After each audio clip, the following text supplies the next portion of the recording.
At bagamat kasasaway lang kahapon, nagbalikan agad yung mga vendor sa harap ng Baclaran Church ngayong araw. May ulat on the spot si Micaela Papa. Mika? Pia, unang Miyerkules nga ng Desyembre, kung kaya naman unang araw na naman ng Baclaran. At kasabay nga ng pagdagsa ng mga parokyano dito ay yung pagdagsa na naman ng mga vendors sa labas ng simbahan. Pagkatapos ng malawakang clearing operation kahapon, balik na naman ang mga vendor dito sa harapan ng Baclaran Church.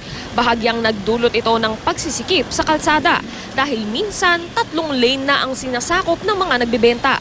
Kaya naman mayat maya ang pagsaway sa kanila ng mga pulis at security guard. Sa buhay na panaylipat, uso ang mga mobile tindahan. Lako ang degulong, tiyangging ditungkod. Anumang magpapahintulot ng mabilis na pag-eskapo ng vendors sakaling magkahulihan. Si Janelle Sarep nga iniwan ang kariton sa bahay at inilagay ang paninda sa tilon na nagiging instant bag. Kasi po masyado na mahirap na pag walang makain eh. Opo, at saka ito lang naman kabuhayan namin eh. Ayon sa mga pulis, mapait man ang trabaho, kailangang ilagay sa ayos sa mga vendor. Minsan yung mga vendor dyan, mga nakaharang na paninda nila, doon po sila nagtatago yung mga snatcher.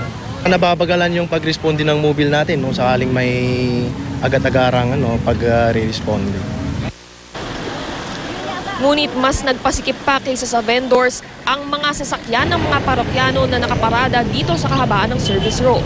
Ayon sa pulisya, huwag maniwala sa mga nagpapabayad ng parking dito dahil hindi naman pinahihintulutan ang pagparada sa anumang bahagi ng kalsada sa labas ng simbahan. Pia, sa mga sandaling ito, tulad ng nakikita nyo sa inyong screen, bumper to bumper nga ang mga sasakyan dito sa service road sa labas ng Baclaran Church. Kanina ay medyo lumuluwag yung daloy ng mga sasakyan, depende kung naaagapan ng mga traffic enforcer at mga pulis itong mga nagpapa-double park dito sa labas ng simbahan. At isa nga yan sa mga iniinda ng mga vendors na bukod pa dun sa hinuhuli sila ay kailangan nilang makipagpatintero dito sa mga sasakyan ng mga parokyano. Kaya naman hiling nila sa pamahalaang panglungsod, ilagay na sila sa maayos at permanenteng tiyangge o permanenteng pwesto para hindi na sila malagay sa panganib. Pia? Maraming salamat, Micaela Papa.